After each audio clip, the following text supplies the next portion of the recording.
Okay, good afternoon, everyone, and a very warm welcome to the Greater Birmingham and Solihull Growth Hub.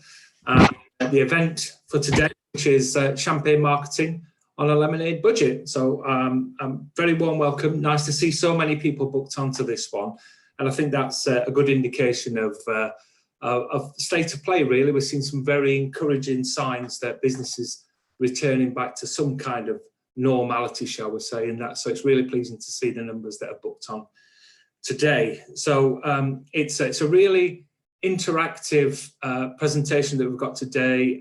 I've had a quick look through it. There's some fantastic stuff on there, and I'm sure you're going to really enjoy and take away some really good action points from this one. So my name's John Egley. I'm the Growth Hub Manager for the Growth Hub, and I'm joined by some colleagues that are on this call today. And so we're being ably looked after by Waqar, who's very much in the driving seat in terms of the presentations and so on. Although what we're going to do is, I'm going to take you through a few of the slides that talk a little bit about the Growth Hub. Some of you will be already well aware of the Growth Hub and what we do, but for many that are on the call, certainly looking at the delegate list, this could be a new experience for you. So I'll just spend a few minutes doing that. And then I'm going to hand over to our speaker for today, who's Lindsay Newman-Wood. I've known Lindsay for many years, and I've always really valued all the contributions that she's made, particularly in terms of upskilling and helping businesses know about all the latest and greatest around marketing, in particular sales, a number of different things that Lindsay delivers for us. So it's great to have Lindsay here. We will certainly make sure that everybody has a copy of the slides from today. All we would ask is that you provide us with some feedback. And there's also going to be an opportunity through a form that I'll share the link with you before we finish today, which is an invitation really for you to book some support with one of our team of advisors. So with that, really, I'm just going to go through a few short slides, really, just to explain a little bit more about us and what we do. So Greater Birmingham and Solihull Local Enterprise Partnership, and with a Growth Hub that sits within that. Now, a Growth Hub is there really to be that focal point for business support in a given area. So ours concentrates obviously on our locality, but there are 58 Growth Hubs across the UK, and we all have that single purpose to really try to take away a lot of the confusion about what's actually out there. There's a plethora of different support initiatives, different support providers, and one of our primary roles really is to be that first point of contact. So we would really encourage anybody that's not dealt with the Growth Hub in the past, if you've got anything that you would like to discuss around the development of your business, or indeed even the start of your business, then please do get in touch. We're made up of a number of different teams within our Growth Hub. So we have our business advisor team. They're looking at that initial diagnostic side of things. So that triage, speaking with you about your particular wants and needs. And then in some instances, that can be a signposting or a referral onto some of our other support providers that we have in our network, or it can, in some instances, and quite often the case, that there's a referral onto our team of account managers, and I'll speak a little bit about that in a short while. And we're also joined by our Skills and Apprenticeship Hub. Now, obviously, people are one of the most important things with any business, and we do recognise that, particularly at the moment, there's some real challenges, not only in recruitment, but also in retention and upskilling individuals within a business. And this is very much where our Skills and Apprenticeship Hub comes in. So there's a huge amount of support for businesses out there in terms of people. And again, we would encourage you, if you want to discuss anything from apprenticeships to loans to help with staff development, then again, just please do pick up the phone or fill in the inquiry form in, and we'll make sure that somebody gets to you. So I'll move swiftly on. So the next slide really relates to our delivery partners. Now, I've kind of said that it's a fully embedded strategic delivery partners, and that's because the Growth Hub delivery team is made up of representatives of not just the LEP, but also other organisations. So Aston, for instance, Birmingham City University, University of Birmingham, it's the Greater Birmingham Chamber of Commerce in this instance. So I won't go through them all, but it was just to really illustrate that it's not just one organisation, it's made up of quite a number of different organisations that can support your business. And as I previously mentioned, our purpose really is to make sure that you get signposted to the right kind of support. So our account managers, so these come with an enormous amount of experience in terms of business support, either running their own businesses in the past, or they've held senior positions within businesses. And we've put together a team that's really quite representative of some of the key sectors for the area. But as I'm sure you can, when you look through some of those sectors, if you will, those will resonate with you as perhaps something that you have a vested interest in. So it's everything from the whole funding and finance side of things, social enterprise, manufacturing, food and drink, and so on. And these are the individuals that head up that particular aspect of our support. So a great deal of support available to you with individuals that have a real empathy with your particular sector. Now, I won't go through all these, but just to mention that, you know, we like to think of ourselves as that one-stop shop.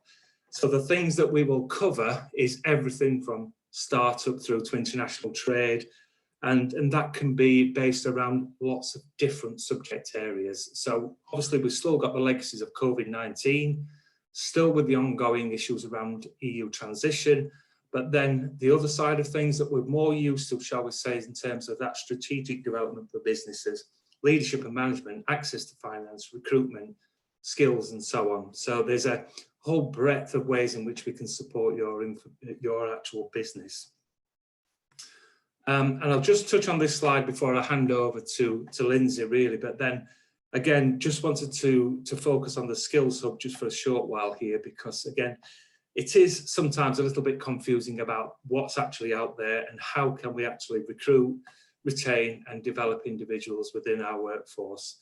And a great starting point really is to speak to one of our advisors, because what they will do is have those conversations with you, everything from a training needs analysis to look into what kind of individuals you are looking to recruit within your own organisation, or develop and put forward a structured plan to make that happen, really.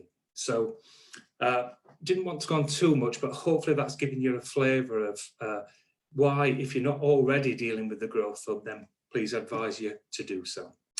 So with that, I'm going to ask Lindsay if you wouldn't mind sharing your screen, and then we can start today's presentation.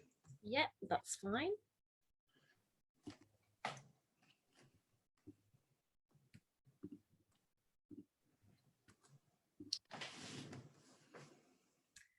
That's great. Thank you very much, John, and welcome to today's session. Really excited to have so many of you here. And the first time I've done this presentation in your region as well, so really excited to be with you today and to be sharing my top tips on how to have a champagne marketing strategy and plan on a lemonade budget. So it's so great to have you all here today, and you're going to be with me for a couple of hours, so the session should finish around 4 o'clock. We are going to have a break as well. We'll have a break about 10 to 3, time to stretch your legs, have a little bit of a break away from the computer screen, and also time to sort of, you know, recharge your cup of tea or your coffee or whatever that is as well. So you will get a little bit of a break in between, but it'd be really great to connect. I always love to, you know, see who I'm sort of doing the presentation to. It'd be great to connect with you on whichever platform you prefer. So I'm on Twitter, I'm on LinkedIn, and I'm on Instagram. So if you are sharing anything about today, please tag the Growth Hub in as well.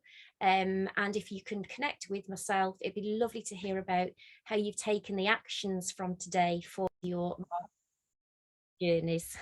So sorry about that. We just had a little message coming up saying it'd start recording, but no recording again. So just to let you know that the session is being recorded, as John said earlier.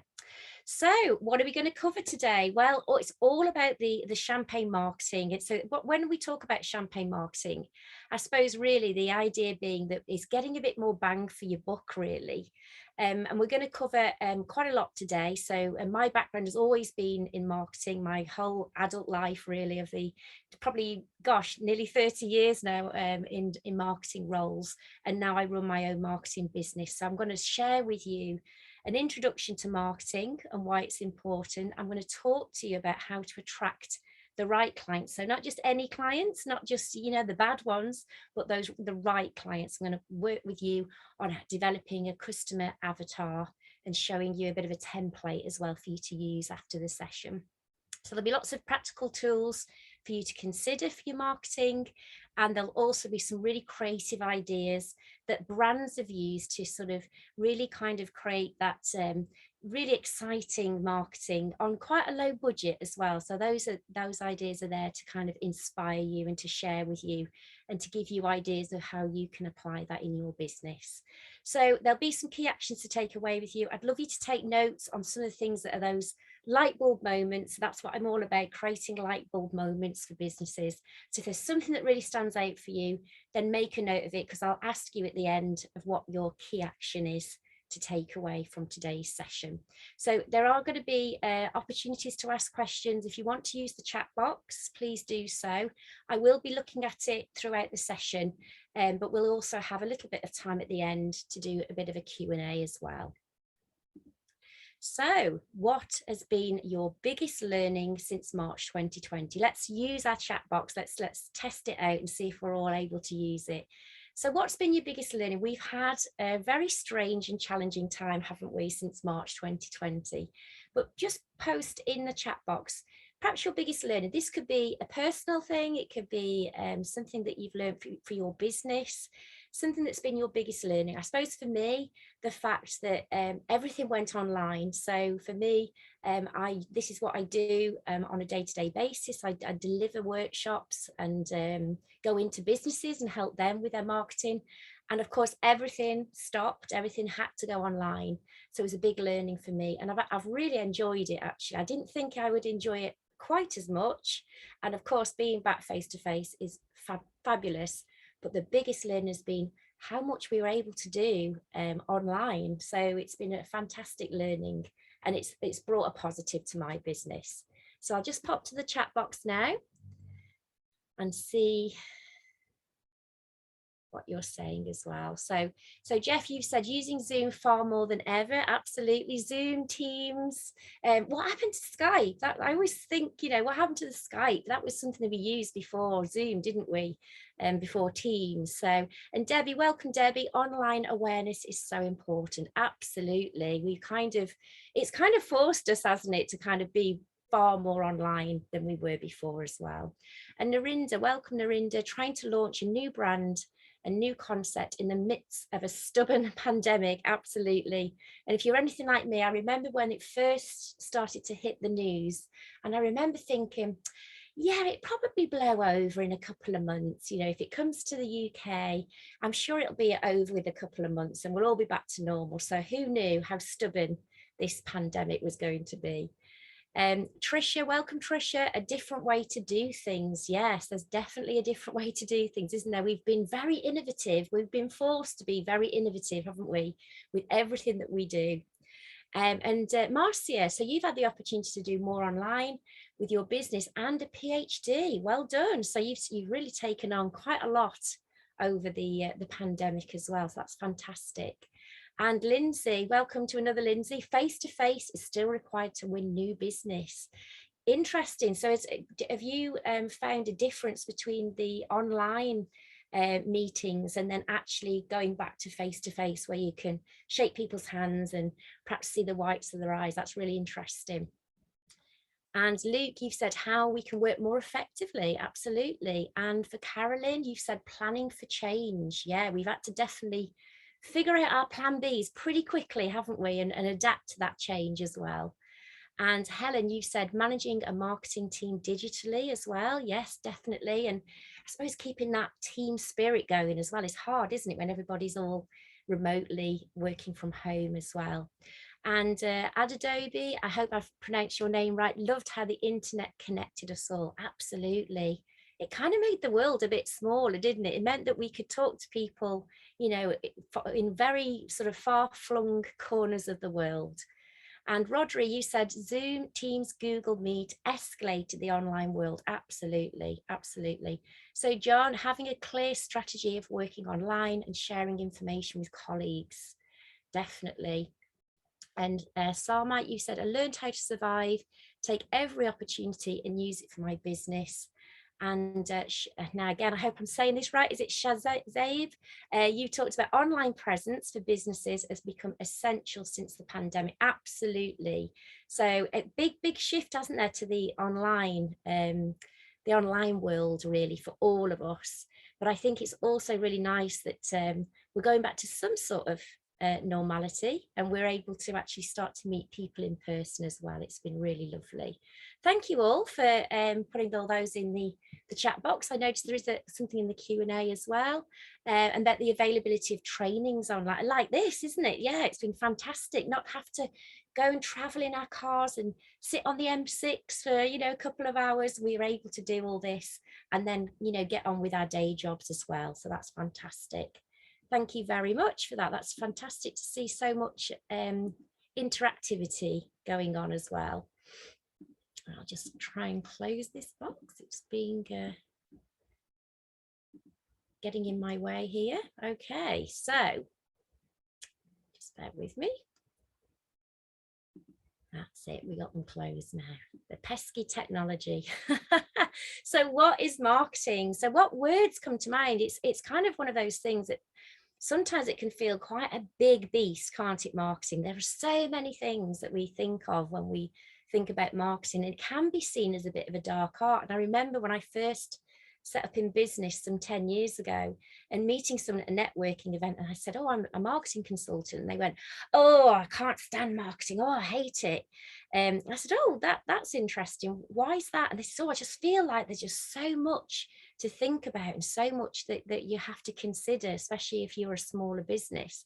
So whereas I absolutely love it and I think it's fantastic, but it can feel overwhelming. There are so many things that we have to think about in terms of marketing. So I want to kind of, you know, put that into this kind of little paragraph here, this summary, just to simplify it really, because it's the activity, it's the processes of exchanging of goods and services and communicating and offering value to your clients or your customers so they come back for more, and more importantly, they tell their friends about you. So that's great marketing, isn't it? The best marketing is when people make recommendations, referrals, and they talk about you and say how fabulous your service is, how great your products are. And if we can get our marketing right, it's all about communicating that value to your clients and your prospects, of course, as well. So that's really, in simple terms, that's what I believe marketing is all about. And I thought this was quite a nice quote from Seth Godin as well. He's got some great books and lots of great content online as well. And people used to think, you know, back in the day, marketing used to be advertising. So, and it's kind of true. And I remember when I was, you know, worked in a marketing department when I was in my early 20s, that it was all about advertising or maybe some PR, but it was all about what's your budget, what can you spend in the glossy magazines. And it was really hard to measure. But now marketing is everything you do, and what you do either adds to the experience or it takes away from it. So if you imagine as well your own experience perhaps of being marketed to and maybe buying a product, if something in the process of them marketing to you, you contacting them and then you buying the product and the aftercare as well, sometimes it can really switch you off ever buying from them again. But if they get it right, you'll buy from them again, you'll recommend them to your friends.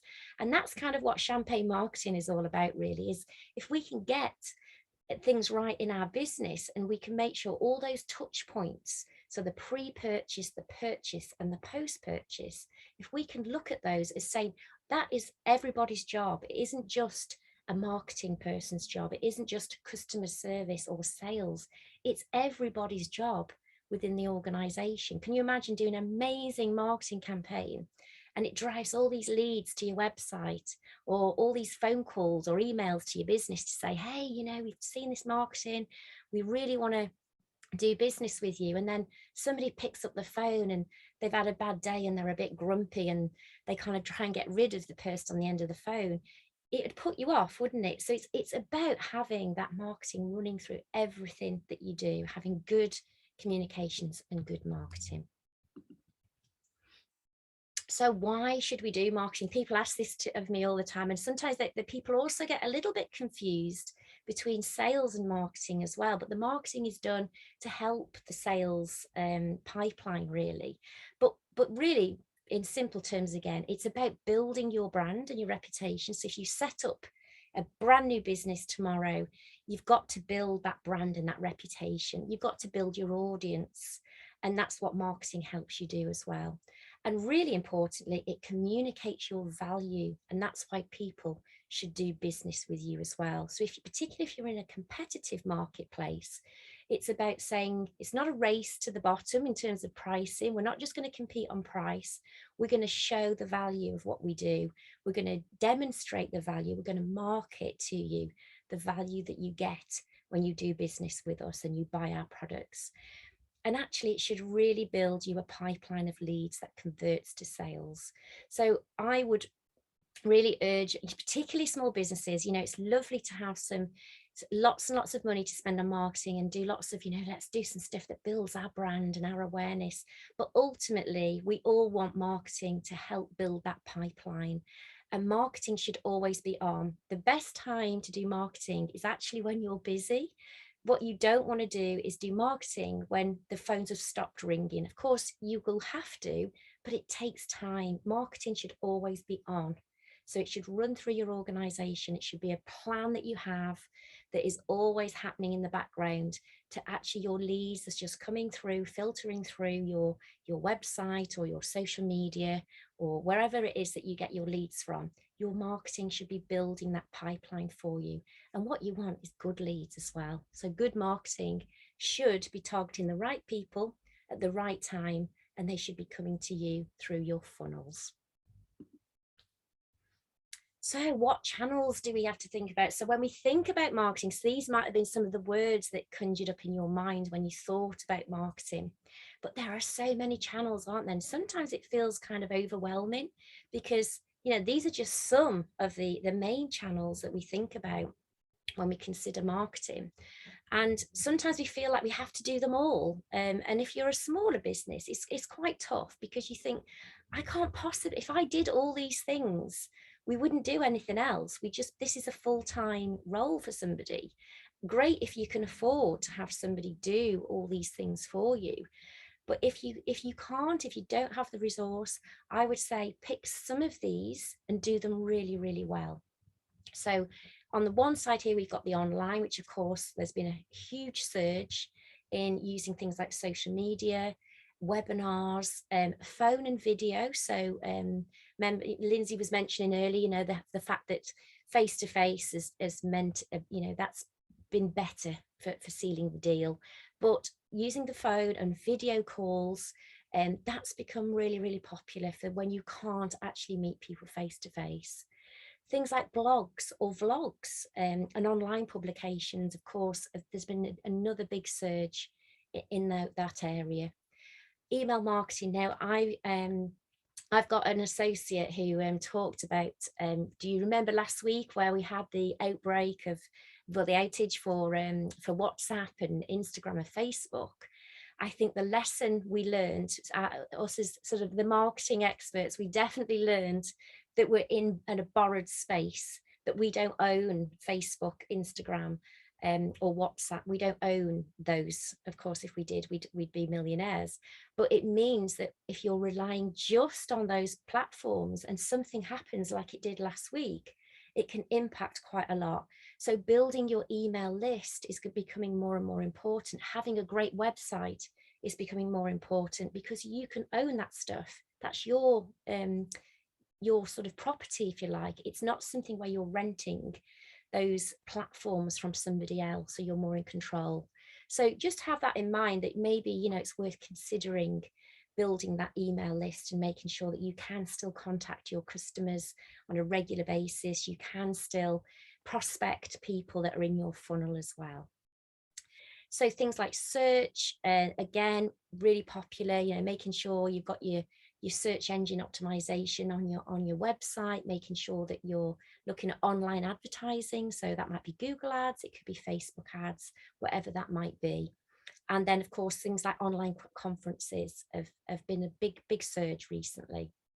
And then on the other side, some of these actually became more online, but we're going back to more in person now. So things like networking, speaking at an event, meetings face-to-face or online, print publications and direct mail, funnily enough, there's been a big surge in using print and direct mail to cut through a lot of the noise, a lot of the digital noise that we're experiencing. So something that actually comes to somebody in their postbox, either at work or at home, something very targeted, it can really cut through that digital noise.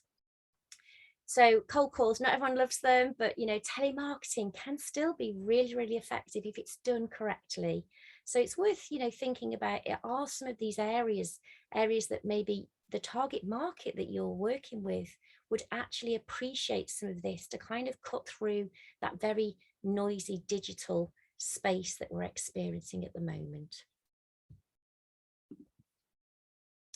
So I thought this was a useful diagram to show you in terms of, again, kind of bringing that champagne marketing element here. So we've got all these channels that we can use, but actually thinking about the customer journey. So if you think about from this point of view of a customer journey, to start with, your customers are strangers. They don't know anything about you. And they might read something about you, and maybe it's a blog, maybe you've done something on social media, maybe there's some PR that they've read about you, and they've been attracted to your business. So something in the marketing that you've done has attracted them and they've become a visitor. So in simple terms, this would perhaps be an example here of them visiting your website. So there's something that's driven them. It could be a Google ad, it could be SEO, it could be a blog, whatever that is, and they've landed on your website. Now, this is at the point where they need to make sure they're getting the information that they expect. So if they've seen something in the blog about something in particular that you do or something that you sell, this is where your chance is to take them to something like a landing page, something that will actually give them a reason to stay on there and say, I am interested, I'm going to raise my hand and I'm interested in learning more. Now, what you might find at this point, some people will say, I'm out, this isn't what I wanted, it's not the price I was looking for, it's not quite what I was expecting, and that's okay. They pre-qualified themselves. What you want are those people that are interested, have raised their hand, they filled in a form, they've called you up, they've emailed you, whatever that is that you've asked them to do, and they become a lead. And at this stage, you want to close them. You want to start to look at putting them into some sort of customer relationship management system, CRM system, or some sort of email drip campaign, or some sort of workflow where it is automated, so that somehow you can actually have a drip feed campaign that gets them to the point where you're closing the deal and you're turning them into a customer. Now, at this point, what I stress here is that sometimes as marketeers and business owners, we kind of want to go from stranger straight through to customer. And it's a little bit like a dating game. We've got to build some relationships here. We've got to kind of help them on their journey, give them the information they need, give them what they're asking for, making sure that they're comfortable, and then they become a customer. So we can't jump this. We can't kind of go from stranger straight to customer. In some businesses, this will happen quite quickly. In others, it could take, 6 months, 12 months, if it was a very big project or a huge sort of, I don't know, maybe something that was a lot of money or something that was very complex. This could take time. Whereas in some businesses, particularly e-commerce, with sort of consumer products, this might happen really, really quickly. And this is the exciting bit. This is the bit where I think the champagne marketing comes into effect, is where we delight the customer, where we do something a little bit special to make them feel really excited about being a customer of yours, because this builds the loyalty. And also this turns them into promoters. So they will talk to other people about what you've done for them, the products that they've used. You can encourage them with, reviews, with some sort of survey, social monitoring. So looking to see if they've left a Google review for you or put something out there on social media. This is the exciting bit. This is where you can really delight them. So I'd love you to think about something that you could do in your business that goes a little bit above and beyond, and something a bit different. It could be a handwritten note. It could be, some sweets in their order that they weren't expecting, or something where you add them to a list where they become VIPs, for example, and they get a gift on their birthday, or they get some, discount off their next product order, whatever it is.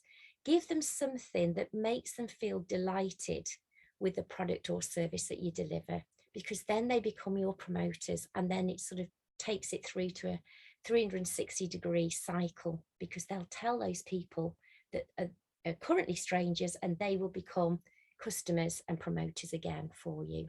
So if you want to pop in the chat box any ideas you've got, anything you already do, perhaps that you already do some things like this and they work really well for you, it'd be lovely to hear from you, and we can share that with the group.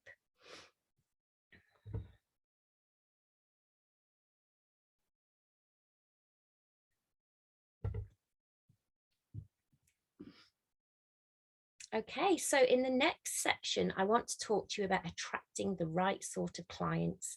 So I always smile when I talk to clients for the first time and they tell me, I ask them to tell me about who's your ideal client, who are the sorts of people you want to do business with, and they'll say, well, anyone with a pulse and a credit card, really, anyone will do, or they sell perhaps luxury hair products and they'll say, well, anyone with hair, anyone with hair will buy from us. And I'm like, I don't think it's quite, that sort of broad strokes. I think we need to really think about who the right sort of person is, because when we understand the right audience and the right ideal clients, we can attract them better. So I want you to think about for a moment, and again, if you want to pop anything in the chat box, what does your ideal client look like, or your ideal customer? What do they love? What do they hate? Where do they shop? What sort of things do they enjoy doing? Where do they hang out? What sort of social media platforms do they hang out on? And what else are they interested in? Because the more we know, the more we can build this profile. And when we're doing our marketing, we can think about this person almost like our muse, if you like. We can, and it can be multiple. So for some clients, they say to me, well, there's lots of different people that we target because we have lots of different product ranges or lots of different services. And that's absolutely fine. You almost want to do this exercise for each of those groups, if you like. And I'd probably suggest no more than 6 sort of ideal avatars, if you like. But, start with your most favorite types of customers, and sometimes that's a great way of thinking about it. If you're struggling to think of an ideal client, think about some of your favorite clients. Think about the ones that you love to serve, that you love to do business with, because you want more of them, right? You don't want the ones where you dread having phone calls from them. They always complain, they always want a discount, they never pay on time. We don't want those. We want more of the good customers that appreciate what we do. And this is just this picture is a little example of an avatar that one of my clients who came to a very early workshop, actually, and I was really impressed that they'd already got in mind who they were really trying to attract. And it was this family, and it was Lisa and John and their 2 boys, Brandon and Connor. And they knew lots about them. They knew where they went on holiday. They knew the sort of car they drove. They knew where they shopped. They knew what was important to them. And what they realized was that how they communicated to mum and dad was really different to how they communicated with the boys. So to mum and dad, it was all about safety, and they sold skateboards and skate equipment and protective equipment, helmets and pads and things like that. So they knew that mum and dad were very interested in health and safety. They were interested in protecting the kids. They were interested in when there was some special deals on and things like that.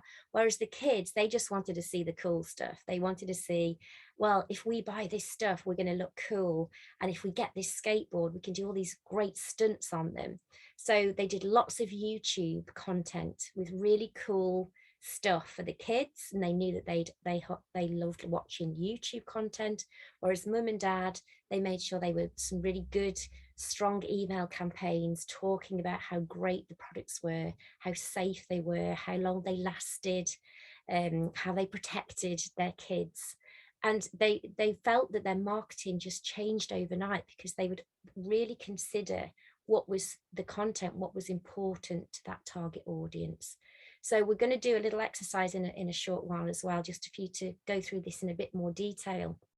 But honestly, it's a game changer. When you figure this out, when you spend some time on this, you'll find that your marketing becomes far more targeted, far easier.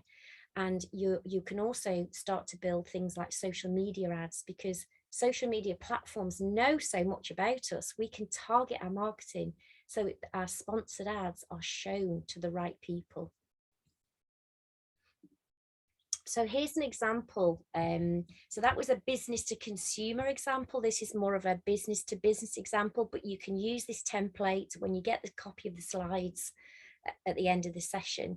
You'll be able to use this template for your own benefit as well. So this is a customer avatar that was done for a company that sell training software. So it's mainly digital marketing training software. And they figured out that their ideal client was this guy called Jimmy, and he runs an agency, a digital marketing agency. So they're very clear who he was, that his age, he's 40, he's male, he's married, he's got 2 kids, he lives in Orlando, Florida, so it was an American company. And his quote, so something that he might say on a regular basis: I surround myself with people smarter than me. And he works in digital marketing. He's the CEO or the founder. Talks here about his income, his level of education. And this is the important bit. He spends his time on LinkedIn looking for talent. So he's looking to recruit more staff. So if we can be there on LinkedIn and be connected to Jimmy and giving great information and commenting on his stuff and engaging with him and showing how great our product is, we can start to really build that relationship with the Jimmys of the world. And so on the one side here, we talk about challenges and pain points.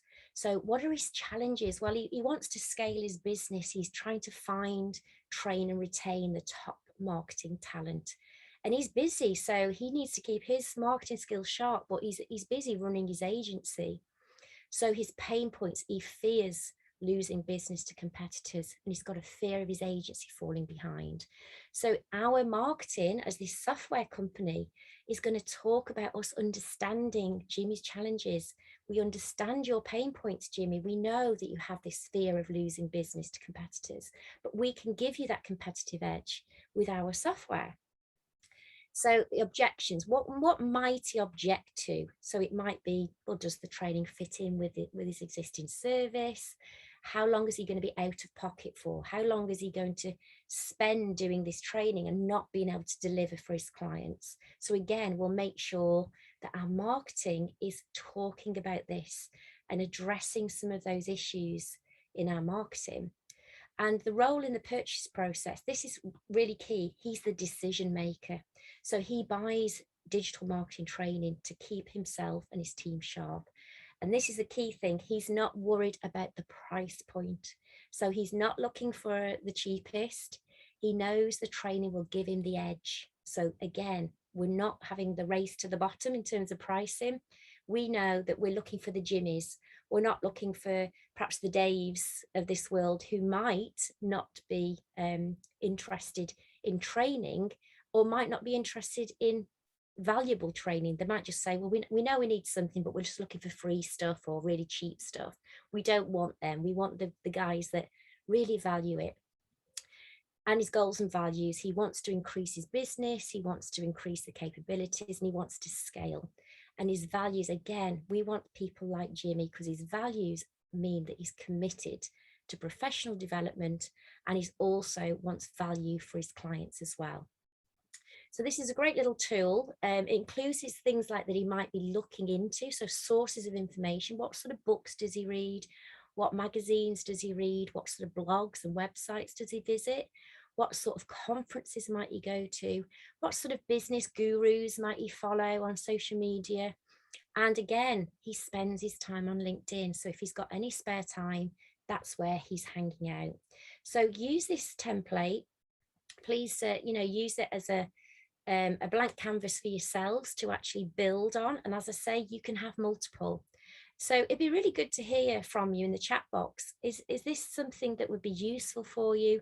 Is there anything that really kind of stands out for you that says, actually, yes, I know roughly who my ideal client is, but you're going to perhaps do some more bit of a deeper dive with this sort of avatar template, if you like. But I'd love to hear from you. What sort of things do you know already about your ideal client? It'd be good to hear from you in the chat box.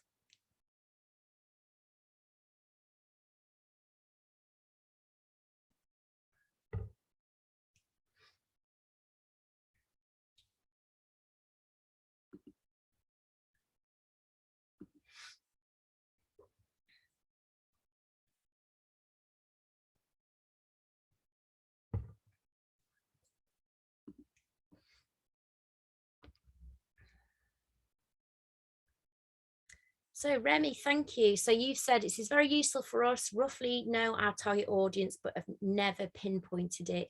And you offer animation production services. Oh, that's really interesting. Thank you for that. Oh, sorry, I read two questions at the same time there. Sorry. So Remy, you're going to pinpoint it. And then Lindsay, you've said, tough one, your clients are also different and come from different industries because you offer animation production services. It kind of jumped into the into the other question.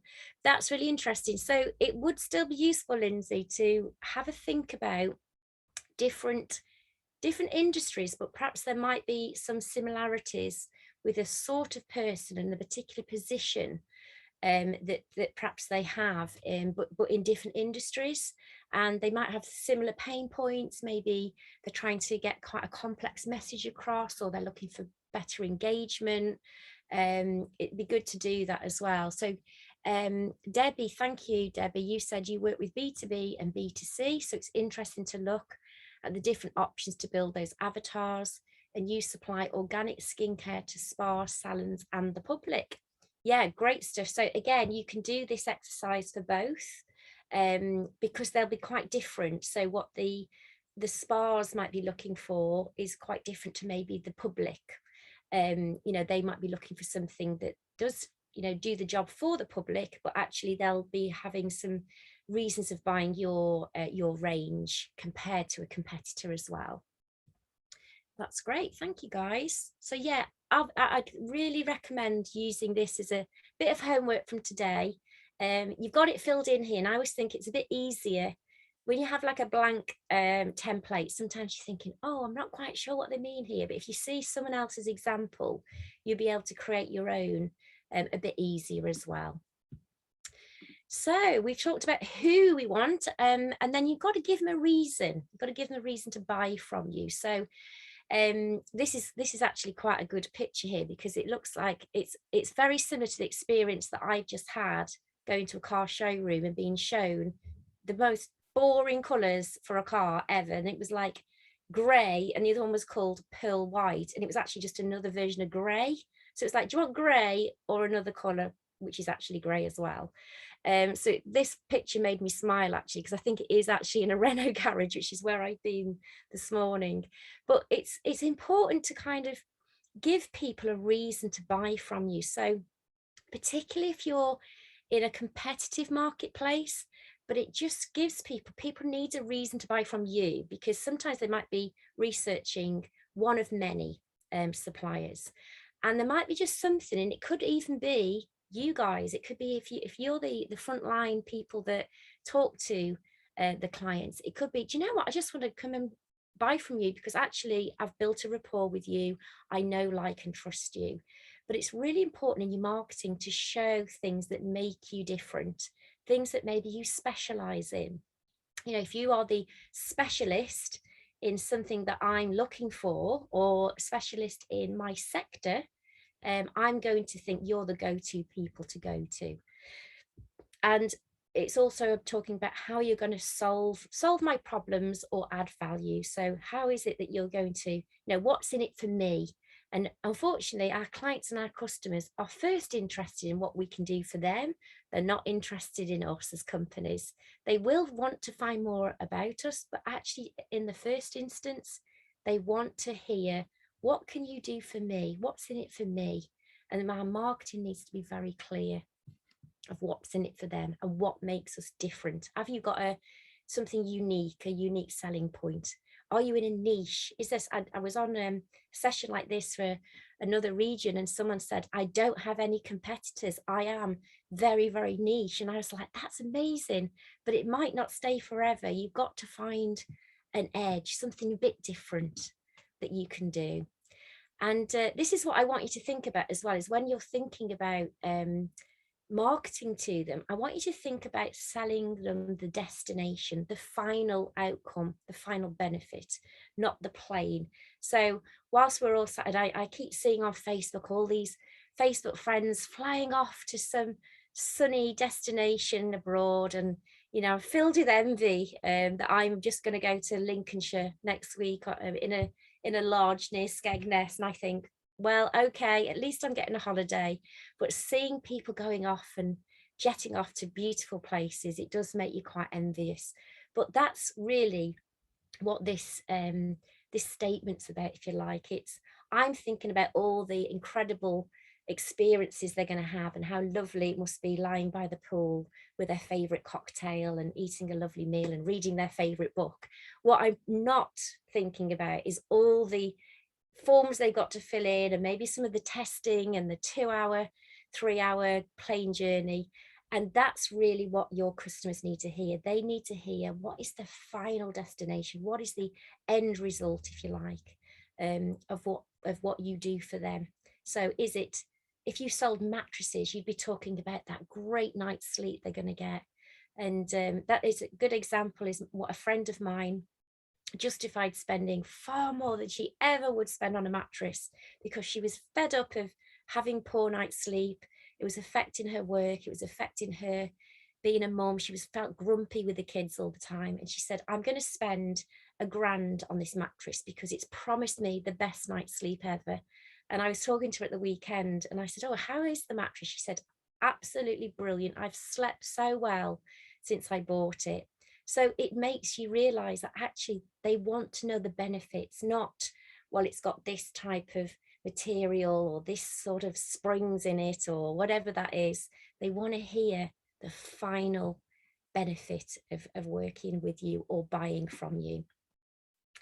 So this is really around your value proposition. So before we go to break, I'll just go through it with you a little bit. And again, the mattress is a good example of an effective value proposition, but it's something that should form the foundations really of your marketing and helps you really elevate your marketing even better.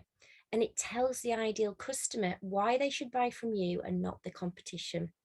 And it really improves that customer understanding, engagement, and a powerful value proposition really helps your customers truly understand the value of your company's products and services. And it's usually done in a very simple format that can be used, you know, at a networking event or the basis of a marketing campaign, and then built on really from there.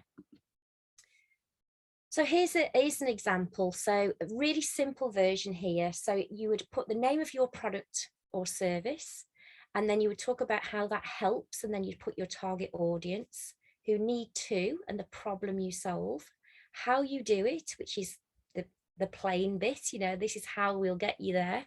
And then the outcome is the benefit or the destination, the final destination, if you like, the benefit.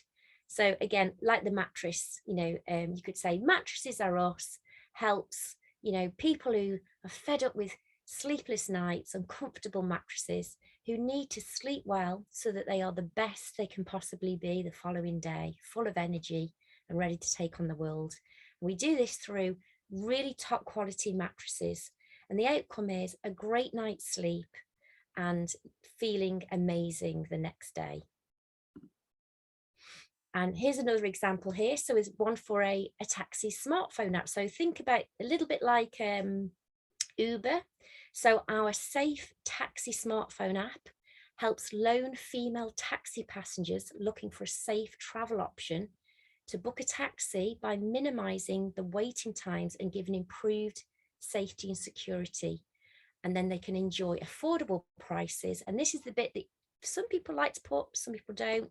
You can talk about your competitors. So unlike typical taxi firms that you book by phone. So a really simple value proposition example there for you guys. So it'd be good if you can use this after the session to build your own value proposition. I tend to start every marketing campaign with this because this really helps to give you those foundations to really think about the target audience, to really think about the product and the value that it gives, and your marketing campaigns will have that sort of more champagne feel because you'll get more bang for your buck because it's more targeted and you're really being very clear about your value proposition. So I think we'll take a break there and then we'll come back and talk about creating wow moments in your business. So we are definitely popping the champagne bottles here. We're going to talk about how we can create those bits of delight, a bit like that the diagram I showed you earlier. This is the bit where we're going to delight our customers and create times that people will talk about and post on social media and raise your profile. So if you want to join me back here in 10 minutes, let's have a short break and I will see you at 3:05.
Welcome back, everyone. I hope you had a good break.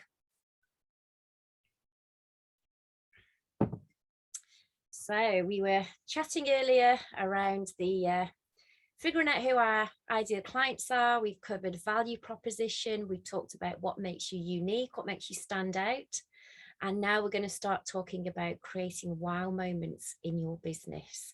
And this is a bit that I think is quite exciting about marketing. And I think something that we can do whether we're business to business or business to consumer, because the shift now is that actually we need to think more about humans to humans rather than thinking about business to business or business to consumer, because at the end of the day, that's what we all are. So I think that's important to think in terms of our marketing. We need to be thinking about it's humans to humans, and creating wow moments in your business is going to really create that champagne marketing. It's going to create those wow moments that people will talk about after they've done business with you, they've bought a product from you, or even if they've just come to an event that you've run, whatever that is, it's making sure that people feel really excited about your business and want to tell people about it. And that might be social media, whatever that is.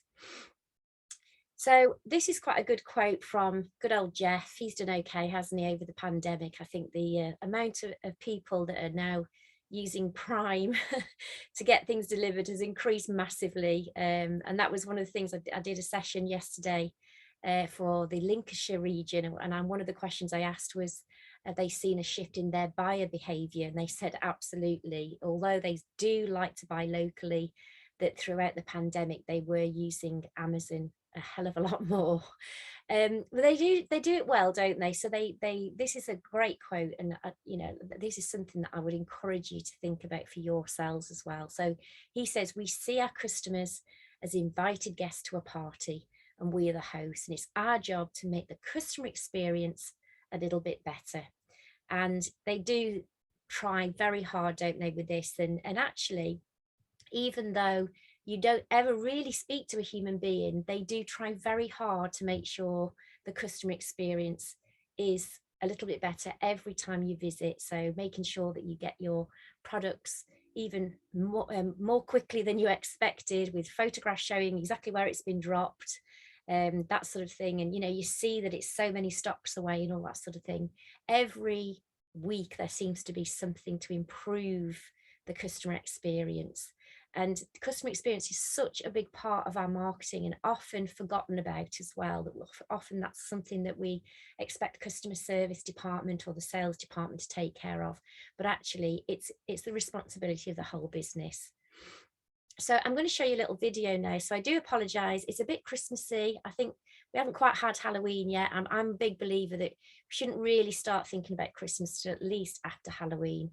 But hey, I'm going to show you what the company WestJet, the airline company in America, this is what they did for their customers to create those wow moments for their customers. 'Twas a night before Christmas, and all across the land, the good folks at WestJet had a miracle planned. On the eve before flying, the guests were in their beds. Visions of traveling danced in their heads. While out on the runway, something secret had arrived. It was left in the lounge. 'Twas a Christmas surprise.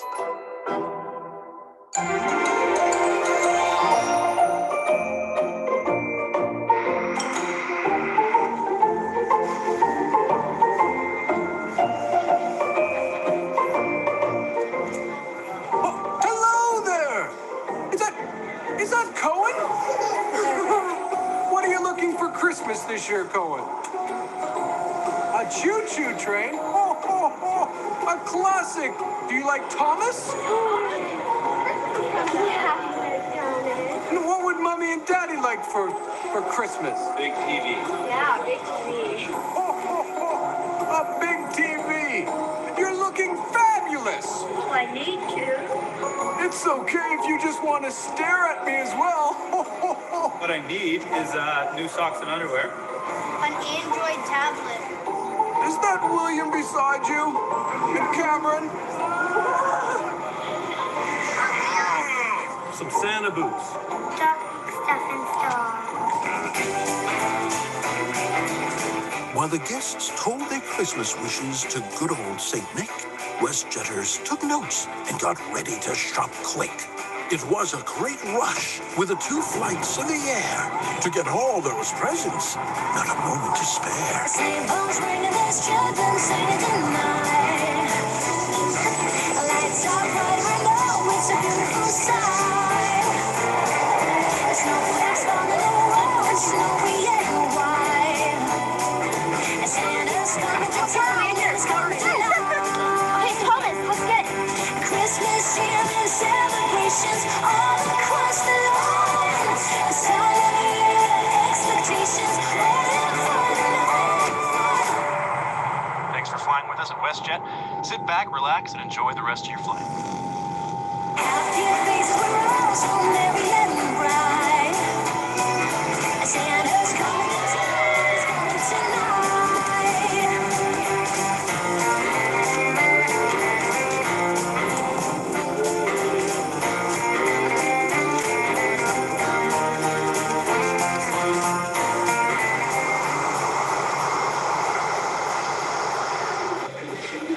But was everything ready? We all had to wait for the moment of truth at Carousel 8.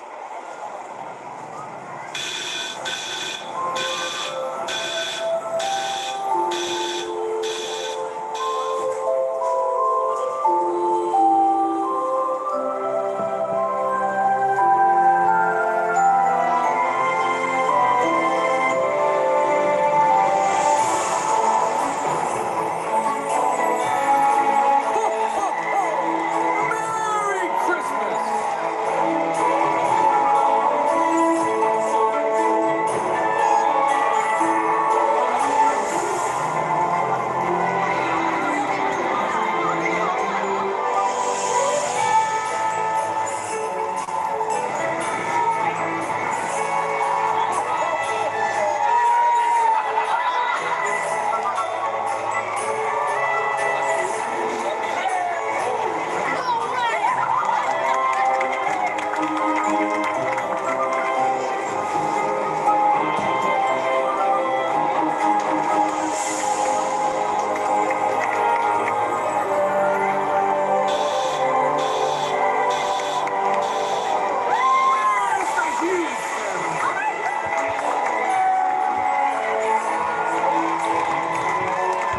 The guests never expected what they'd asked of St. Nick would actually appear.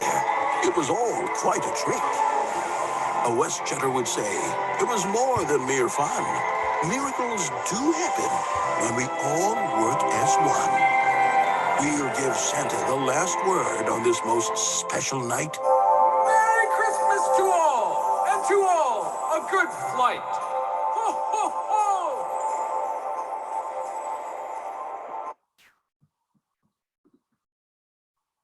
So I hope that didn't make you feel too Christmassy. But what a lovely way of rewarding their customers, and how it was done really, really well, because they had the screen set up. So he was, you know, sort of backstage, Santa was backstage, and had the screen. It was all very interactive. And as Narinda said, yeah, I wonder how much they spent on all this. Yeah, it could be, I think they had big budgets to spend, but what a lovely way of thanking their customers.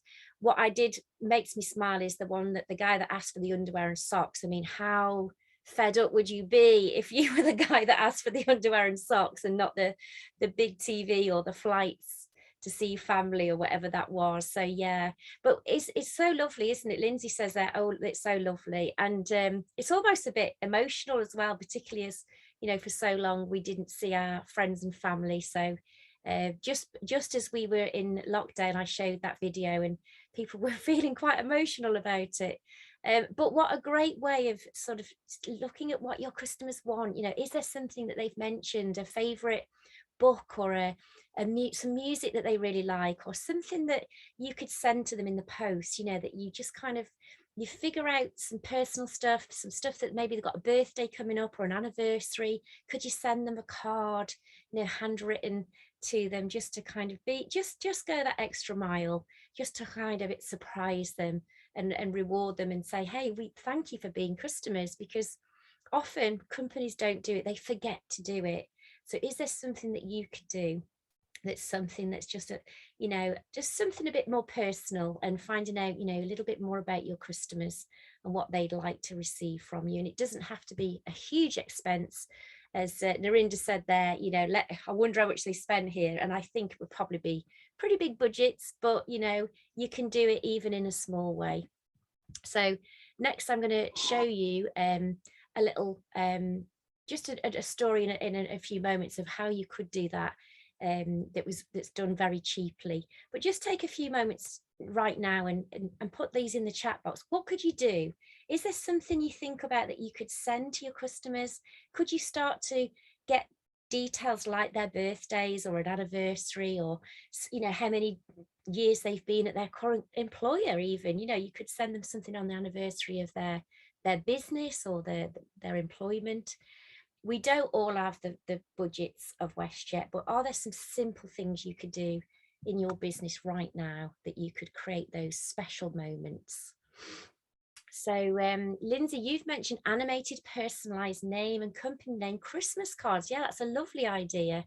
And you could either send those digitally, or you could even have them done on those little, they've got these little video cards that you can send to people with their name on it. And it's really lovely. It's really personalized. And Narinder, you've talked about merchandise. Absolutely. Something you could send to them with their logo on, or your logo, or something that just says, hey, we care about you and we really appreciate you.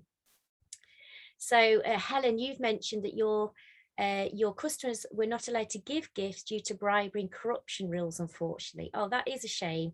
So is there anything else you can do, even if that's a really nice letter or email or a card that just says, thank you for being a customer, and we really like working with you? But yes, if you work in an industry, particularly government departments and things like that, you have to be quite careful about what their rules are as well. So that's a good idea, Christina. You said support the things they like to do around self-care, candles, journals, and hike boots. Even actually, Christine, that's got me thinking. It could be there's a particular charity that they support, locally, that you could say, we'd like to contribute on your behalf to that charity, to say thank you as well. And Shazaib, you said personalised wishes to customers for birthdays and Christmas, and also give them value. Absolutely. So there's lots of ideas, isn't there, guys? And I've got a little one to show you, just where somebody kind of just went above and beyond, and it didn't cost them anything as well. So a little story. So this is, I'd really urge you to follow a guy called Jeff Ram. I don't know whether any of you have ever seen him speak at conferences and things like that. And he's a great speaker. He's from the Northeast, and he talks about sort of celebrity service. And he goes around the country, and if ever he does experience great service, he will share it on social media. And he talks about a lot of these in his book as well that he has. And I just love this little story that I'm going to share with you. And it's about his son, Elliot. And he was with him for the weekend. His wife and daughter had gone down to London to watch a show from the north, right from Newcastle. So they'd gone on a really long train journey. And he said to Elliot, what would you like to do? It's son and dad time. What would you like to do? And he said, well, I didn't really want to go and see the show, but I do feel like I've missed out. I really would have liked to have gone on a big train. So Jeff decided to go to the local railway station and just get on a train and take Elliot with him. And this is what happened next. So today, Elliot wanted to go on a big train. So we came to the central station, and we went from Newcastle to Berwick. Actually, well, where is it, Elliot? Elliot, would you like to say hello? Hi. That's very nice. And so we went to Berwick for the day. So we went to Virgin Trains, East Coast, and we saw the lady at the counter. And of course, I got my ticket. Now, Elliot is under the age of 5, so he doesn't get a ticket. He gets to ride for free. But the lady was just brilliant. She said, I think he would like a ticket to himself.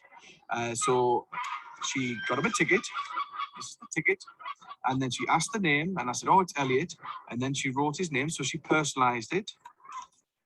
And then she had a bit of sparkle at the end. She just said, Elliot's magic ticket.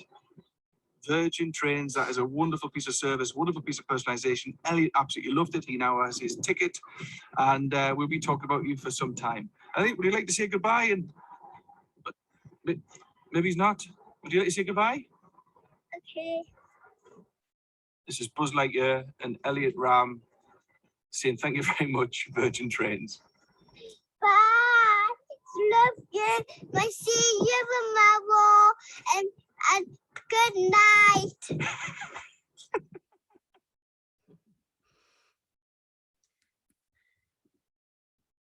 So a nice bit of customer service there, you know, it just literally wrote that on that ticket. He didn't need to have a ticket, but he thought that he'd like it. And of course, Elliot now, that was a few years ago, he still has the ticket, kept it in a lovely memory box. And of course, Jeff, he's got a lot of followers on social media, and he tweeted about it, he posted it on his Facebook page and LinkedIn page, and tagged Virgin into that as well. So there was lots and lots of publicity about how this lady had just kind of gone that little bit extra mile. You know, is there something in your business where you could do something like that just to make somebody feel special? And there was no cost to that at all, but it was a lovely piece of memory and an experience for Elliot.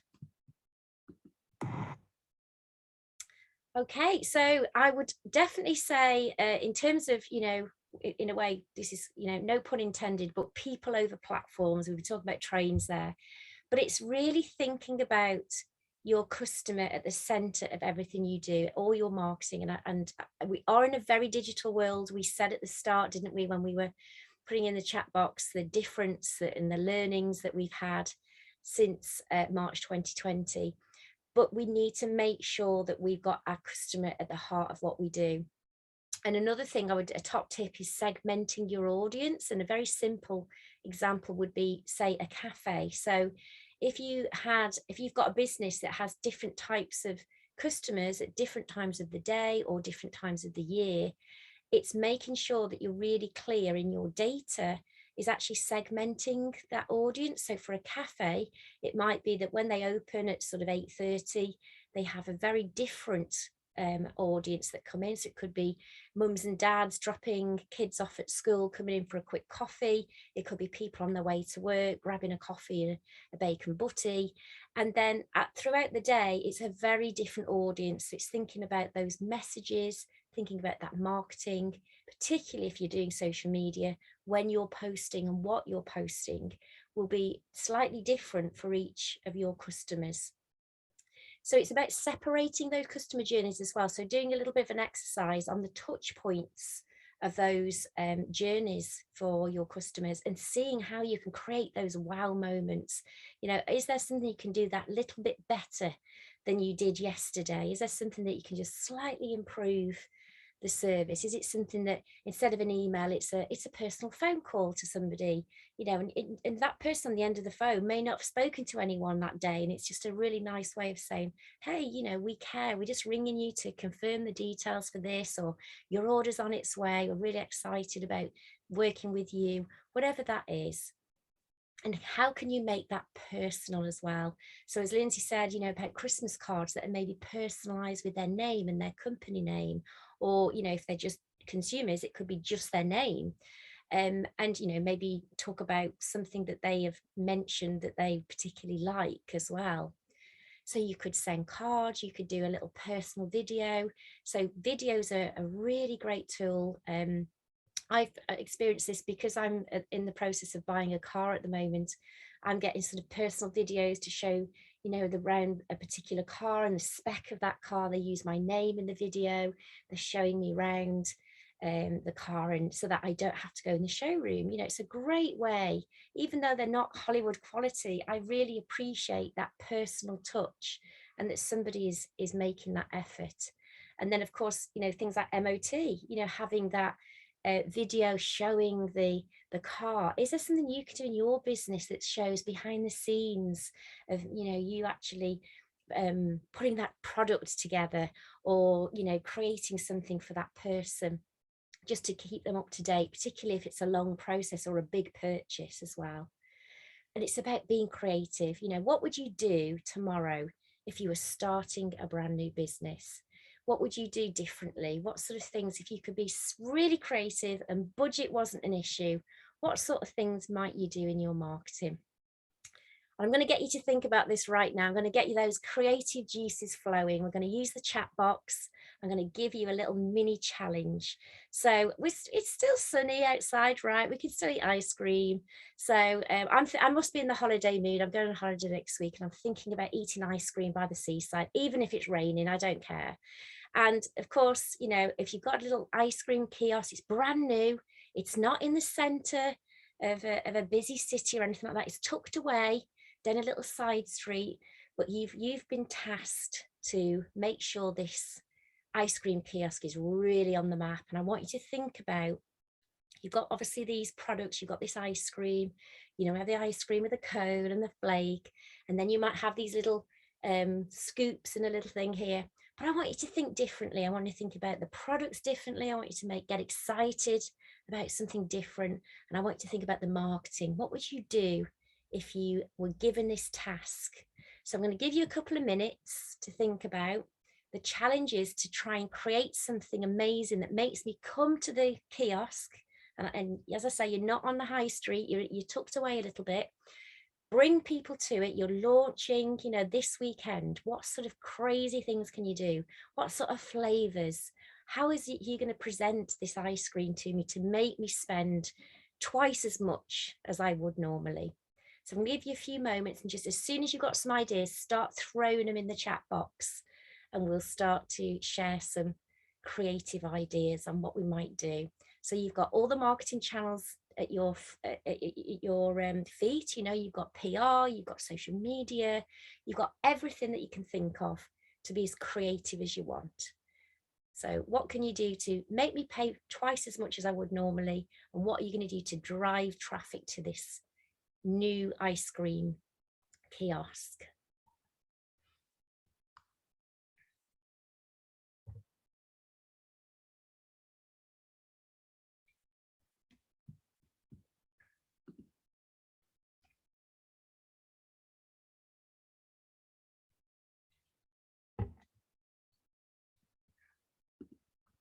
Okay, we've got a few coming in thick and fast. Fantastic. So Narinda, thank you. You've got offer tasters, flavor stories. Oh, just jumped around there. Flavor stories, thoughts on how we are doing our bit to make the world a better place. Yeah, that's lovely. Competitions. Yeah, so maybe a competition to create your own flavor of ice cream, the most obscure flavor maybe.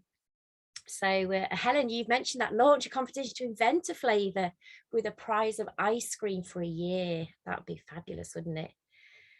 And Lindsay, you said could try a celebrity that loves some kind of niche ice cream, so maybe vegan or ice cream for dogs. Yes, I've seen this actually over the summer in Lichfield actually. So part of your guys' region went to Lichfield to the park there, and they were doing ice cream for dogs. I'd never seen that before, very niche. And you'd promote it with social ads as well to drive traffic there. That's fantastic. And then Debbie, you've talked about, did you know ice cream is good because, and give them some key points of its benefits, such as it's refreshing and satisfying. It could even create one that's good for you, maybe one that's like one of your 5 a day. That would be good, wouldn't it? And something that has no calories. That would be my ideal ice cream. Okay, so Remy, you've said Dalgona candy topping post over social media. Keep up with current trend of Squid Game. Oh, okay. I haven't seen Squid Game yet. I've seen a very short clip. So Dalgona candy topping. Oh, that's very interesting. Love to hear more about that. I must watch Squid Game, and then I'd probably understand that one. So Frankie, a golden ticket type event where 1 or 2 ice creams will have something unique, which will reward the couple of lucky customers and get free ice cream for a year. Fabulous. A pop-up store, says Matt, in other successful local businesses. So maybe a cafe. Yeah, good idea. So sort of getting that brand awareness in perhaps an established place that actually leads people to the ice cream kiosk as well. So Helen, you said highlight the mindfulness and mental well-being of ice cream and have a celebrity chef to open the shop. Yeah, absolutely. As we said, budget is completely open. And Remy, you said it's a candy. Oh, so this is the squid link as well. So it's a candy they use and everybody's talking about. Oh, okay. That sounds interesting. So yeah, very different. So brilliant, guys. That's really interesting. So lots of ideas. And I literally gave you just a few seconds before I kind of threw this at you. So you've been really creative. So I'd really urge you to almost do this with your own businesses as well. If say, okay, if budget was no issue and we could be as creative as we could, what would we do differently? What could we do tomorrow? And then of course, budget has to come into it. You start to say, okay, we can't go crazy and have the celebrity chef, but what if we did this? What if we did something that was almost as good? So it's a great way of being creative and generating some ideas for your business. So this is an example of what a ice cream kiosk did that was based in Dubai in one of these big shopping centres. And you see some of this now in the UK. I've seen it done in Spain as well. So this was an ice cream that people queued up for separately because one of the ladies would actually create this ice cream in front of you and you could choose the flavors, and it was all very beautiful, done in this beautiful rose, and people paid triple for this compared to the normal ice cream, and everybody wanted to take photographs of it. It was very socially shareable, shall we say. You know, you've got this lady here where you just see at the bottom there, they're beautiful gold nails. You know, it was very socially shareable and very desirable. And this is just an example as well of they used the materials that they already had. So it actually created a bit of a buzz, made something that people would come and actually buy and pay more for, and was really socially shareable. Is there something in your business that actually you already have in your business, but by packaging it in a slightly different way? Maybe you know, if you do services, could you have your VIP package? Or the products that you do, could it be that you have some sort of VIP version of that and actually create something that people will pay more for because they feel they're getting something that little bit more special? So just an example there, guys, and thank you for all your amazing ideas. I think we could all now go and set up our ice cream shop, ready for next summer, perhaps. So mention that, but what could you do in your business right now? If you've got any thoughts on that, if there's anything that kind of springs to mind, if you've got any particular sort of things that you could wrap up as a VIP or a premier package or something that just actually takes some of the things you already do and package those up to actually create something that bit different and something that people would pay more for. So here's an example of what ASOS did. This was a couple of years ago, so before the pandemic, when they were able to still do things in person. They were doing really well, but they knew that they needed to increase their reach. And of course, they are an e-commerce business, so they're a much more sort of online fashion store. They don't have stores that they sell their clothing and accessories through. And what they did is they identified those top fans, those people on social media that were always sharing stuff about ASOS, were sharing their outfits and all that sort of thing. And what they did was they looked to create this kind of loyalty or advocacy program. And what they created was a bit of a welcome gift and a handwritten note. So it was sent to that person to say, you know, welcome to our sort of academy or our loyalty program, if you like, our VIP program. And they were having these invitations to some swap shop events. So the idea being that you could go along and you could swap items that you'd bought with other people, and you could do things that were very socially shareable. So they had lots of areas in these sort of swanky locations around the country where people would take selfies and pictures of each other, and it was really socially shareable. And the results were that not only did those people have a great time and feel rewarded, But the results were over 3 months, it created, so self-created, this wasn't ASOS, it was by the fans of ASOS. It created 7,500 pieces of fresh content. It created 200 blog posts, a 12 million reach, and mentions rose by 600%, which is amazing. And of course, that resulted in the web traffic increasing by 800%. So the money they spent on it, I don't think it was huge. I mean, it was, they did spend a decent amount to make sure they had the right venues and they had the welcome gift and all that sort of stuff. But the fact that their web traffic rose by 800% and they are only online is absolutely amazing. So they created this buzz around their brand, and it was very sort of real people in real clothes. It was a great marketing campaign. And is there something in your business, could you do something like this, where particularly as we're going back to in-person events now, is there something you could create as an in-person event that rewards your clients and your prospects, encourages prospects to be part of that they will then talk about on LinkedIn or Instagram or Facebook or Twitter, and create this content? I know this is kind of more business to consumer, but it can be done for business to business as well. So again, if you've got any ideas, any thoughts around how you could use this to inspire you and your business, please share that in the chat box.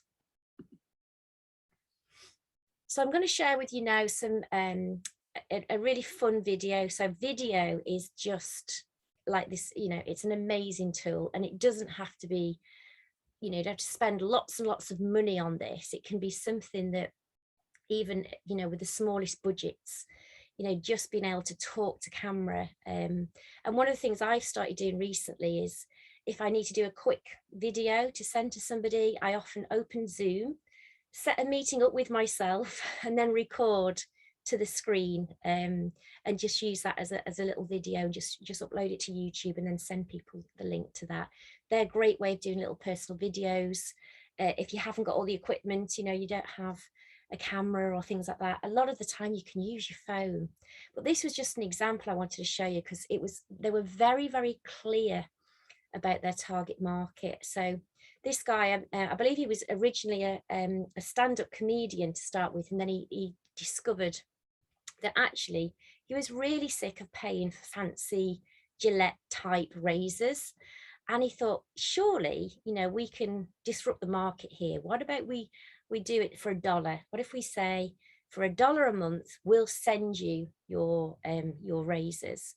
And he was very clear on his target market. He wanted to do something quite fun, and he ended up selling to Unilever for $1 billion US, when it was really good. And now it's even developing into a beard club. There's now the Dollar Shave Club for women, if they want sort of razors for shaving legs and what have you. So it's really, really blown up. And I'm going to show you the video now, but it wasn't hundreds of thousands of pounds. They did it, I think, in just a couple of takes. This video was made, so I'm just going to show you. It's quite fun, a bit tongue-in-cheek. Hi, I'm Mike, founder of DollarShaveClub.com. What is DollarShaveClub.com? Well, for $1 a month, we send high-quality razors right to your door. Yeah, $1. Are the blades any good? No. Our blades are great. Each razor has stainless steel blades, an aloe vera lubricating strip, and a pivot head. It's so gentle a toddler could use it. And do you like spending $20 a month on brand name razors? 19 go to Roger Federer. I'm good at tennis. And do you think your razor needs a vibrating handle, a flashlight, a back scratcher, and 10 blades? Your handsome ass grandfather had 1 blade and polio. Looking good, pop up. Stop paying for shave tech you don't need. And stop forgetting to buy your blades every month. Alejandro and I are going to ship them right to you.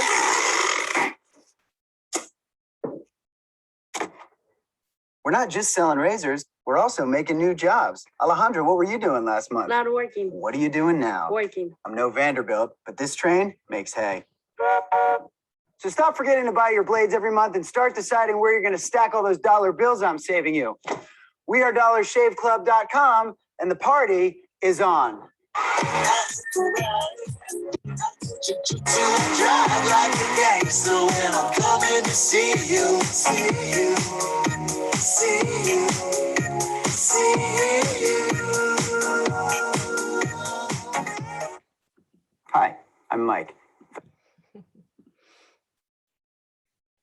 So I hope you enjoyed that video. I think it's a bit of tongue-in-cheek, bit cheeky and a bit funny, but he was very clear about his target market, that's what they'd appreciate. So he did pretty well out of it.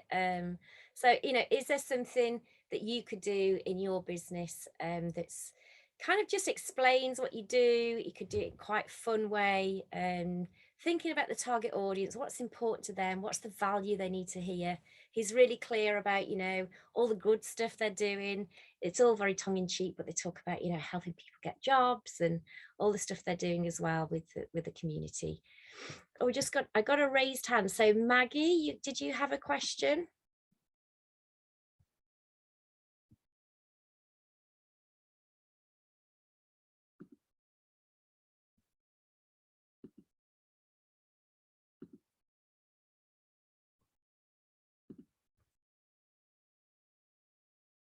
Maybe you just press the raised hand. But please, if you do have a question, Maggie, please post that in the chat box and I'll come back to that in a moment. So sorry, Slip, that's fine, no problem, Maggie. So yeah, so just let me know your thoughts about that. You know, it is a little bit cheeky, but it is very much aimed at a particular target market. And it went viral. It's got so many hundreds and thousands, if not millions of views on YouTube as well. Hi. Okay, so personalized videos, we touched on this a little bit earlier, but I'd really encourage you to do it. I was talking about this on a session yesterday, and we had a couple of breakout rooms for a couple of the smaller groups, and they were talking about, whilst they really want to do personalized videos and they want to get in front of the camera, they feel really awkward about being in front of the camera. But is there somebody in your business that would be happy to, you know, because we're kind of used to seeing ourselves on camera a little bit more now with all Zoom and Teams and things like that. But it does really make a difference, you know, even if you have a little bit of not a full script, but some pointers on a flip chart next to you so you don't forget what you want to say. But it just makes such a difference to be able to send these to your clients and your prospects and be able to actually use their name.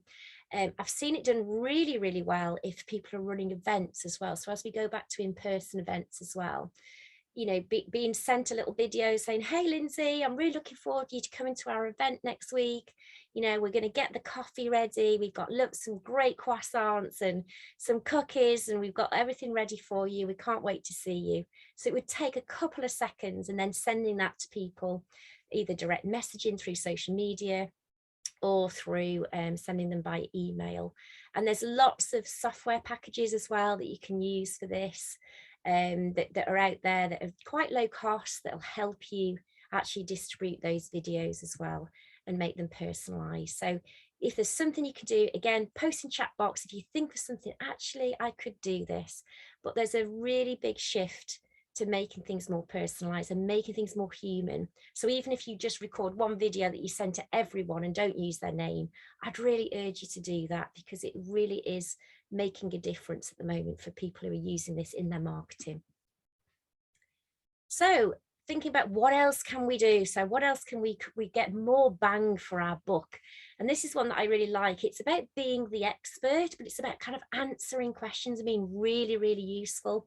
And I've seen this done really well with lots of companies that I've worked for. We talk about creating content that answers questions that people have when they're going to inquire about what you do. If they're figuring out their problem or their challenge, they need help to kind of frame that.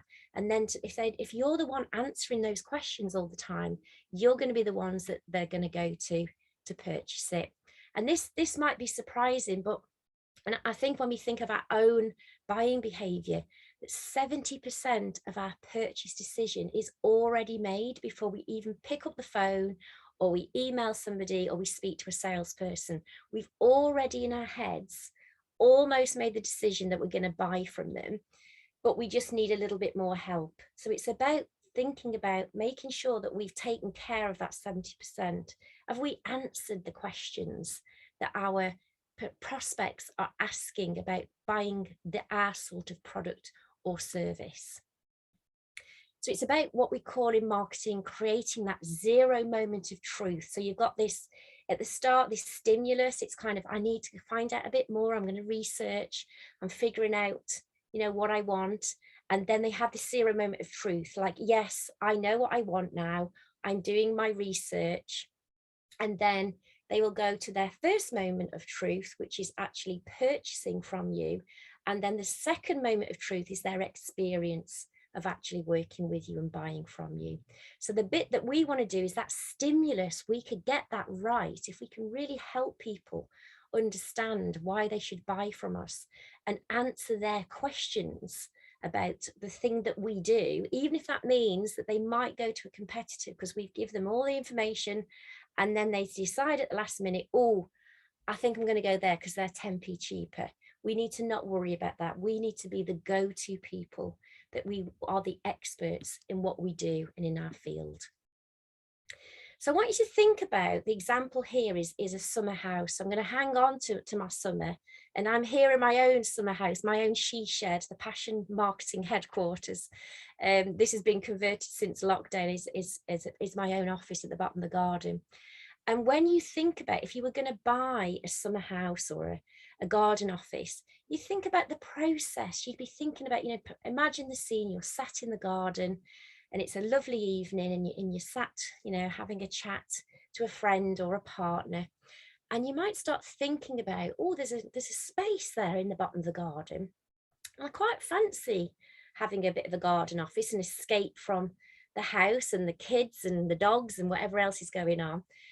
If you think about the process, the first thing you do is you want to start to ask some questions, don't you? You might be saying, well, okay, well, how much are they roughly? Where can I buy them from? Do I need planning permission if it's a very big one? How do I look after it? What happens if it's delivered and it's flat pack and things like that? So it's thinking about the sorts of questions that people might ask before they're buying a particular summer house. And this is just an example of how somebody created this content. And I saw this actually shown at a marketing conference I went to, and it just blew me away because it went from a family business, and they sold sheds and summer houses. It was very traditional, and they decided that they needed to really shift their marketing, and the daughter of the family was taking over the business in terms of the marketing and the sales.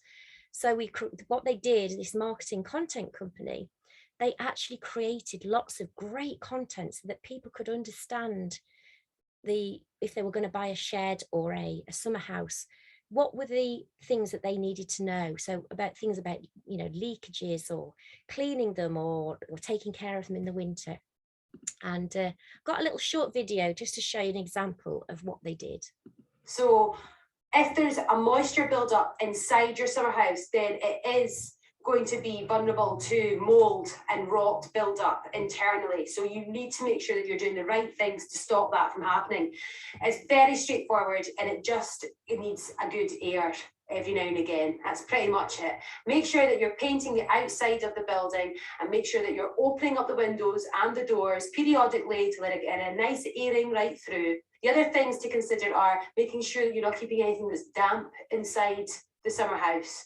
If you've spilt any liquids inside the summer house, primarily wine, make sure that you're airing it after that, and that will stop any moisture sort of build up from things that you've been putting inside the summer house. The other thing you can do is get the moisture cancelling capsules that draw the moisture out of the air, and they come in little boxes. You get them in Tesco's and Asda's and things like that, and just stick one of them in the winter months, especially when the temperature is rising and dropping quite a bit, which adds to a condensation build-up and again more moisture. So it's just combating the moisture aspect of the summer houses will stop it from getting mouldy. Okay, so that was just an example of a really short video. So they started to think about the sorts of questions that that customers and prospects might ask about their summer houses. So they just did every week, they created a new video, they put them on YouTube, and they made sure that they were doing blogs as well around it. and their sales, went through the roof, excuse the pun, because they were the go-to people. Now, of course, they're based up in Scotland, so if you were down in England or in Wales, you probably wouldn't be ordering from them. But they didn't care about that. They said, we're going to be really generous with our information. We're going to share great content. We're going to answer questions, and we're going to be the Wikipedia of our industry. And it really paid off. And I'd love you to think about how you can do the same. There are some really great tools that you can use. You can create things in, there's a really great free website called Answer the Public, and you can type in some keywords for your industry, and you can actually find the sorts of questions that people ask, and Google will love you for answering these questions, so that you will be shown much higher in the rankings because your content is answering those questions. So as much as you can do, create that and become the Wikipedia of your industry. So if you've got any thoughts on that, feedback, ideas, questions, please let me know in the chat box. So a couple of other things, a couple of other ideas for you before we close the session. I hand back to John, but just wanted to cover a couple of other creative ideas that you can think of. And joint ventures is one. So having somebody that you can join forces with and share your marketing campaigns. So this was just an example of a bit of fun that somebody had around pregnancy tests and selling cots to new families. So it was sort of a bit of a joint venture. They had the same target market, and they had a bit of fun with it, really. But is there somebody that you can join forces with, that you have the same target market, have the same audience, but you have complementary products that you could actually join forces with and do a campaign with? Because this shares the cost. It means you get more bang for your buck, but you also get exposed to a new audience that you don't already have. Just check the chat box. I can see there's some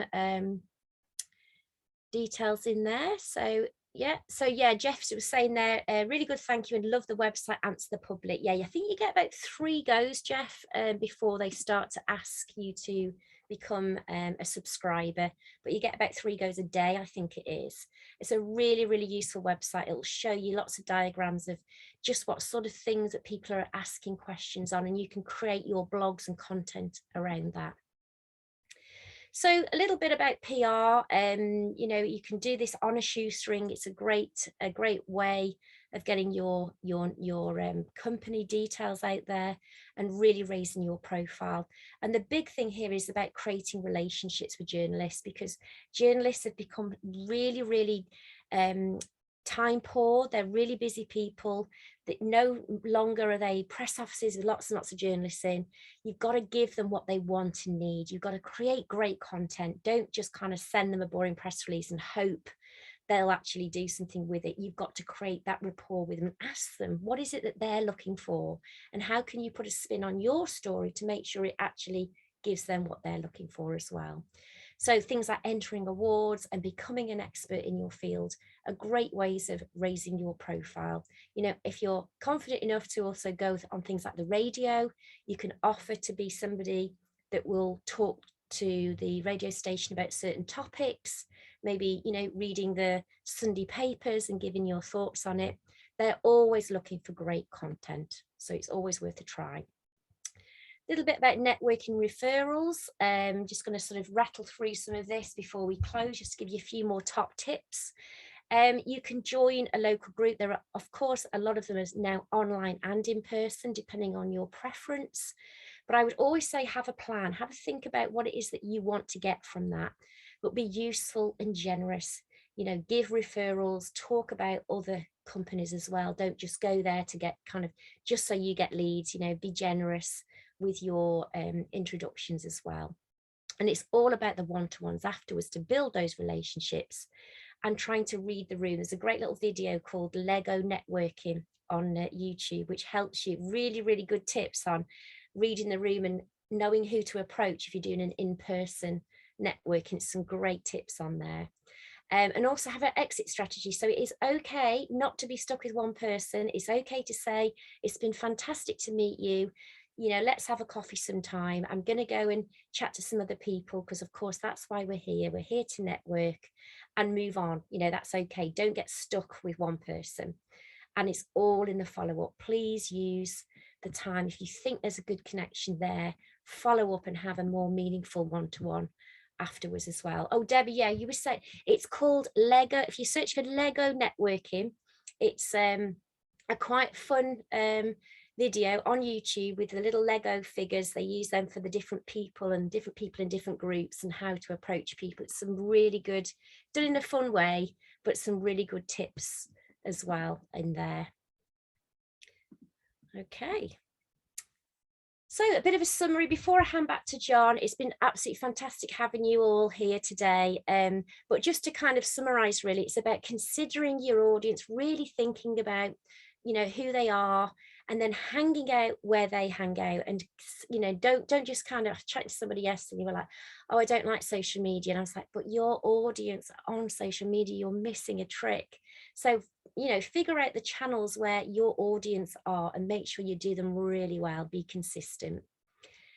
Sell the destination, not the plane. So sell me that great holiday lying by the pool, not so much all about the plane journey. I want to know what's the end benefit. I'm going to feel amazing after I've had this fantastic holiday.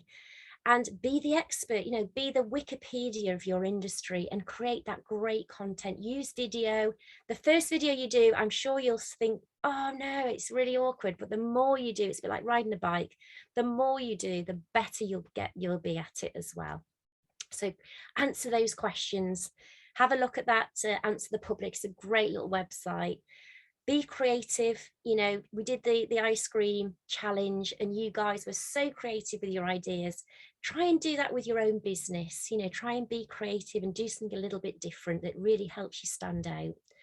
Try and test and measure what you do as well, because you can tweak things, you can change things whenever you want. And try and do 2 or 3 things really well. Try not to do everything. Just try and pick a few things in your marketing to do really well and be consistent. So I'm going to pass back to John. If there's anything that you want to ask, just post that in the chat box. If you don't have a question, please just say one key thing that you're going to take away from today's session, and I'll hand back to John. So thank you, everybody.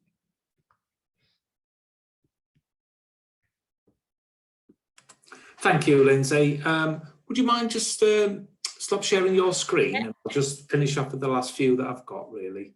Yeah, sure. So let's just get onto here.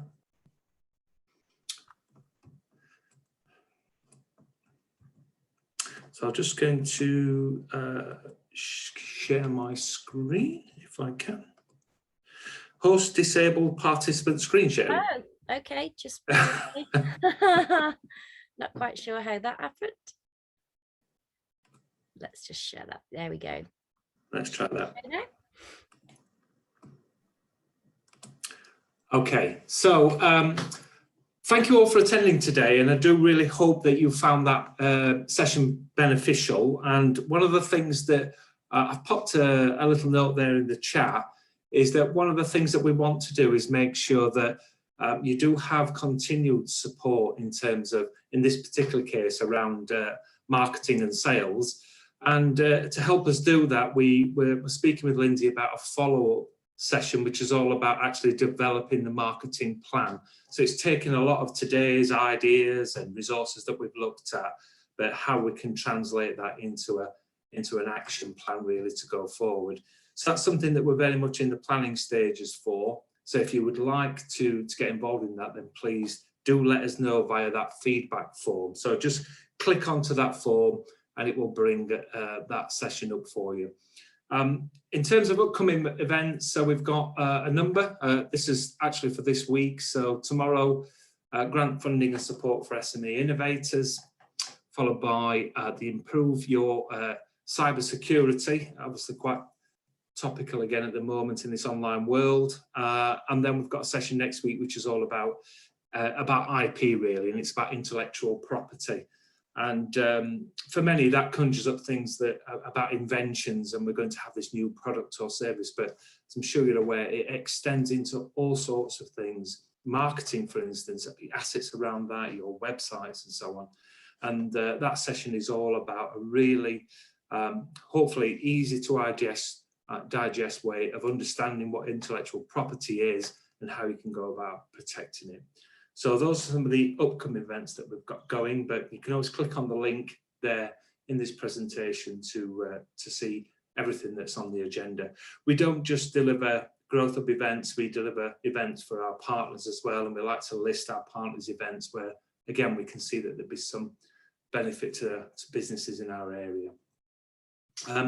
So just before we do say goodbye for today, just mention that form again. If you can just spend a few minutes giving us some feedback about today, you can also use that form to request ongoing support either through one of our Growth Hub advisors or through one of our Skills Hub advisors. Book on to a follow-up to this particular session, and anything else really that you feel that you would like to talk to us about. So please do that. We'd like to obviously continue to improve our delivery. So there's just a couple of questions there about how you found the event and what we could potentially do to make those better going forward. So it shouldn't take you long at all. And if you pop your email address in there, then we'll make sure that we can send out then a copy of today's presentation for you. So I think that's pretty much it. Just like to thank you again for all your interaction. That's been great to see that. And we will very much look forward to hearing from you in the future. So thank you from everybody within the team. Thank you. Bye.